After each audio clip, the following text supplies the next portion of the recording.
yang baik. Nah, kalau Anda lihat di sini, ya, penemuan gulungan-gulungan di Laut Mati itu adalah bentuk kerjasama antara Kristen dan Yahudi yang luar biasa. Anda lihat di sini, ya. Ini seorang rahib dari kalangan Katolik, ya. Dia berada di Yerusalem meneliti naskah-naskah yang dimiliki pemerintah Israel, naskah-naskah Laut Mati. Nah, yang dimana gereja Katolik Roma juga menyimpan beberapa bagian dari penemuan-penemuan dari gulungan Laut Mati itu. Dan kemudian mereka bersama-sama meneliti di sini. Nah, Anda lihat di sini, ini adalah suatu kerjasama yang luar biasa. Bahwa kita membaca kitab suci yang sama. Nah, kenapa harus berantem? Toh kitab sucinya sama, ya. Nah, kalau Anda lihat satu lagi, ini sangat luar biasa. Dan orang Yahudi itu orang yang sangat terbuka, ya. Penomoran pasal dan ayat itu tidak berasal dari Yahudi, ya. Penomoran pasal dan ayat itu terjadi kemudian. Penomoran pasal itu oleh Stephen Langton, ya. Dia seorang uskup di Canterbury, Prancis, ya. Dia memberikan nomor-nomor pasal. Nah, kemudian nomor-nomor ayatnya, ya, memang itu dari ide dari Rabbi Nathan, tapi kemudian dikembangkan oleh seorang Robert S. Jane dan kemudian putranya Henry Stephen. Mereka bersama-sama menomori ayat-ayat. Jadi nomor pasal, nomor ayat, siapa yang melakukan? Non-Yahudi. Ya. Tapi kalau Anda lihat sekarang, nomor pasal, nomor ayat, baik itu dari kitab sucinya Yahudi maupun kitab sucinya orang Kristen, nomornya sama. Kalau ada beda itu minor sekali. Nah, artinya apa di sini?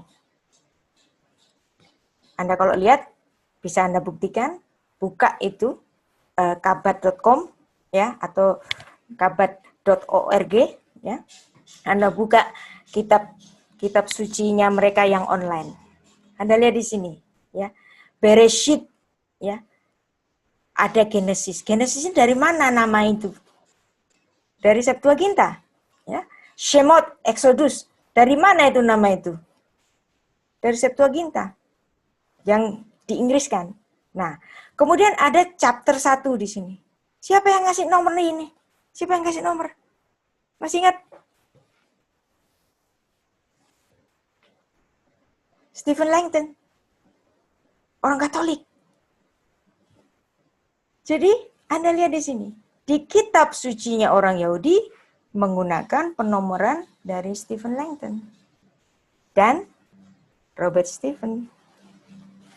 Dan Henry Stephen. Wow. Kalau Anda melihat orang Yahudi itu tertutup, ternyata enggak tuh. Mereka bisa menerima karyanya orang Kristen. Dan mereka melihat itu yang bagus. Tapi dari mana mulanya ini? Ini yang luar biasa. Ya. Nah, kalau Anda melihat kitab suci dalam bahasa Ibrani, ya, Sefer Habritot. Ini menarik sekali. Dan sebelum cerita tentang itu, ya, kita lagi-lagi itu harus, ya, berbangga. Walaupun bangga itu nggak perlu, tapi tampaknya saya bangga sekali. Ya. Mesin cetak yang pertama kali ditemukan oleh Gutenberg, ya, Johann Gutenberg ini, ya, kira-kira tahun 1440 atau 1450. Cetakan pertamanya itu mencetak kitab suci dalam bahasa Latin, ya, yang dinamakan Alkitab Gutenberg. Luar biasa sekali, ya. Dan hasil cetak mesin pertama dari Gutenberg ini, ya, salah satunya itu disimpan, ya, di sebuah museum di British Library. Dan sekarang sudah didigitalisasi, yang dimana setiap saat Anda dapat membacanya. Ya, Anda lihat di sini. Kalau Anda lihat di sini, cetakan kayak begini. Ini kuno loh ini cetakan. Tapi cantik sekali bukan? Ya, Alkitab Gutenberg luar biasa. Ya, luar biasa sekali. Seperti Cantik. ini. Cantik sekali ya. Nah, kalau ini ya dijual, wow, ini nilainya sangat tinggi sekali, kuno sekali. Ini adalah heritage bagi kita, bahwa hasil dari mesin cetak pertama di dunia ini, mencetaknya cetak apa? Cetak Alkitab dalam bahasa Latin. Wow. Ya. Dan sekarang ya, kita menggunakan kalender Gregorian. Dari mana sih kalender Gregorian itu? Bikinan orang Protestan? Enggak. Ya. Kalender gereja Latin. Nah, jadi saudara tua kita itu berjasa sangat banyak sekali. Itulah kenapa kita harus menghormatinya. Nah, saya mau cerita satu orang ini, ya. Dan mungkin nanti ceritanya bisa berlanjut, ya, karena ini sudah panjang sekali, ya. Orang ini luar biasa. Kira-kira 100 tahun setelah dicetaknya Alkitab Gutenberg tadi, muncul seorang muda, dia seorang Yahudi yang menjadi percaya Yesus, dan kemudian dia ingin mempersembahkan hidupnya itu untuk mencetak kitab suci, ya. Dan dia orang, saya yakin orang ini, seorang Elias Hatter ini dibesarkan dalam golongan rabi, yang dimana dia diajar secara ketat mengenai naskah kitab suci, ya. Dan melalui mesin cetak generasi pertama ini, ya, pada tahun 1587. Nah, kita kan belajar tentang transmisi teks kan.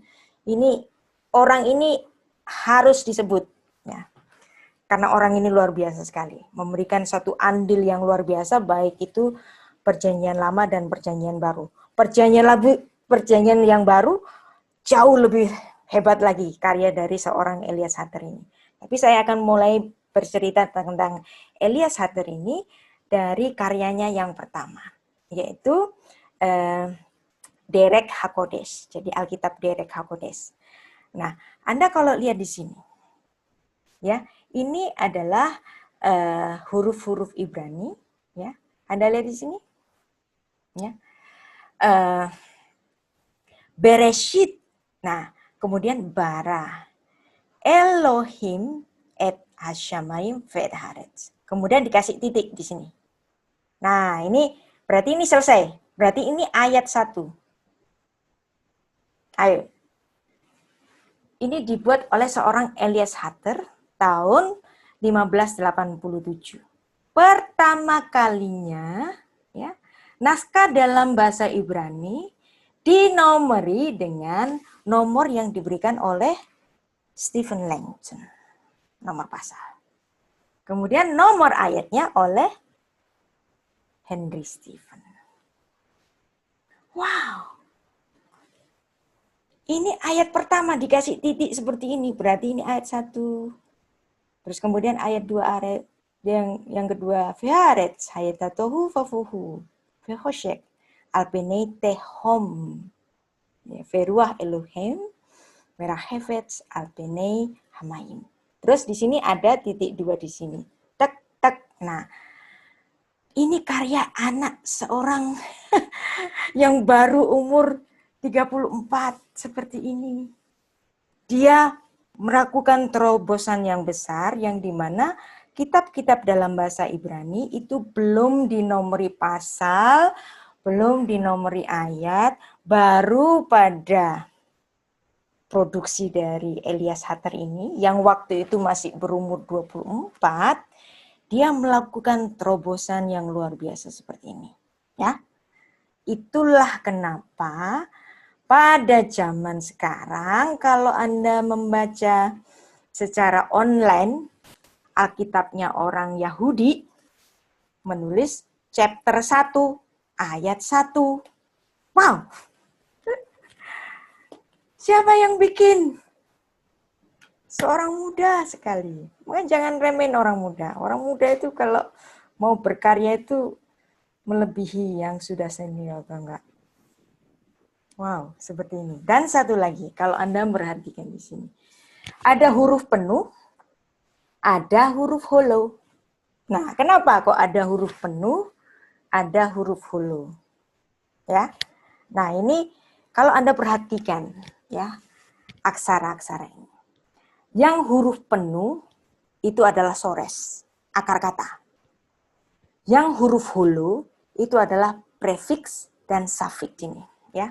Ini ya vehikani ya di sini. Nah, ini kalau Anda tahu bahwa ini adalah kalau Anda memahami grammar Ibrani ya. Ini adalah binyan hif'il ya. Binyan hif'il yang dimana soresnya itu bisa tersembunyi. Nah, dia mau ngajarin orang-orang Kristen yang belum berbahasa bahasa Ibrani, yang belum mengerti grammar Ibrani, yang bingung, loh mana ini soresnya, mana ini akar katanya. Anda lihat di sini, ya. Anda lihat di sini, ada nun, kemudian ada he. Berarti soresnya apa? Nun, kaf, he. Wow. Nah, nun ini hilang, ya, karena dia adalah binyan hif'il. Sampai segitunya. Karya dari seorang anak umur 34. Kenapa saya bilang anak 34? Karena saya waktu umur 34 itu rasanya saya nggak ngapa-ngapain deh. Tapi ini orang ya, pasti ini pembelajarannya itu sudah luar biasa sekali. Kalau Anda paham bahasa Ibrani dan membaca karya dari Elias Hatter ini, breathtaking, tau nggak? Nah, satu lagi, Elias Hatter tidak dikenal dalam aliran tertentu. Dia hanya dikenal sebagai seorang profesor linguis, jadi ahli bahasa. Jadi dia menempatkan diri sebagai seorang ahli bahasa yang tidak mewakili gereja ataupun aliran-aliran tertentu.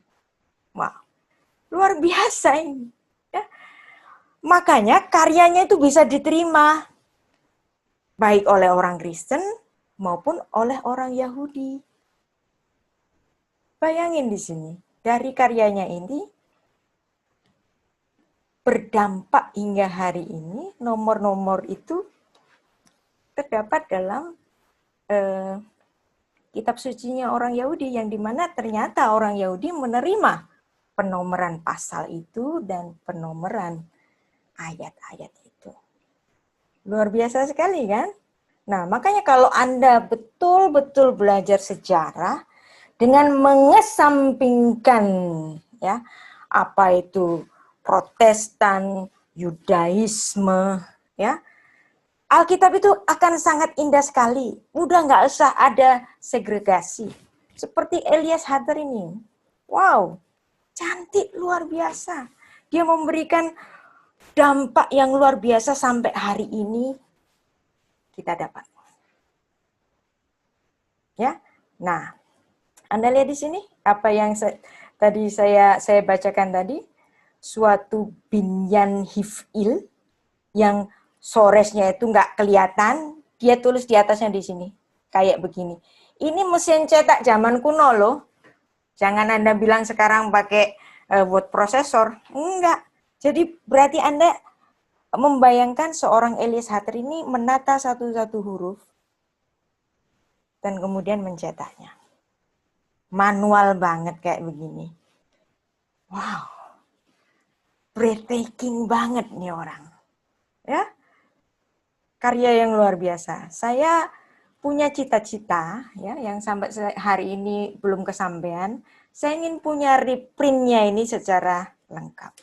Saya cuma punya fragmen-fragmennya saja sampai saat ini. Pasti suatu saat akan tersedia di toko buku, entah mungkin online, karyanya secara penuh. Yang penuh itu ini, yang perjanjian baru sudah penuh. Tapi yang perjanjian lama yang Derek Hakodes ini yang belum penuh. Nah itu kalau saya punya itu ada itu pusaka yang sangat luar biasa sekali. Ya, Anda lihat di sini. Orang ini kapan-kapan ya kita akan bicara khusus mengenai ini. Jadi tahun itu Elias Hutter memproduksi Hebrew edition yang sangat tidak biasa, yang dia kasih nama Derek HaKodesh. Dan dia tidak menempatkan dirinya, aku Protestan loh ya, atau aku Lutheran, atau aku Calvinis, atau aku Arminian. Nggak pusing dia sama itu. Tapi karyanya yang luar biasa seperti ini. Makanya saya ingin orang-orang Kristen, ya, Anda sudah lepas itu segregasi semacam itu, ya, debat-debat yang nggak ada gunanya itu. Belajar sejarah seperti ini luar biasa sekali. Karya seorang Elias Hutter yang kemudian berdampak pula pada orang-orang Yahudi. Nah, kalau Anda lihat di sini, ya, ini adalah salinan dari naskah Masorah, nggak ada nomornya, nggak ada pasalnya, nggak ada nomor pasal. Baru setelah karya dari Elias Hutter tadi, luar biasa, ya. Jadi ada hololetter, ya, sebagai prefik dan safik. Nah, yang penuh dia kasih huruf penuh. Misalnya di sini, Elohim di sini Anda lihat di sini. Ini luar biasa.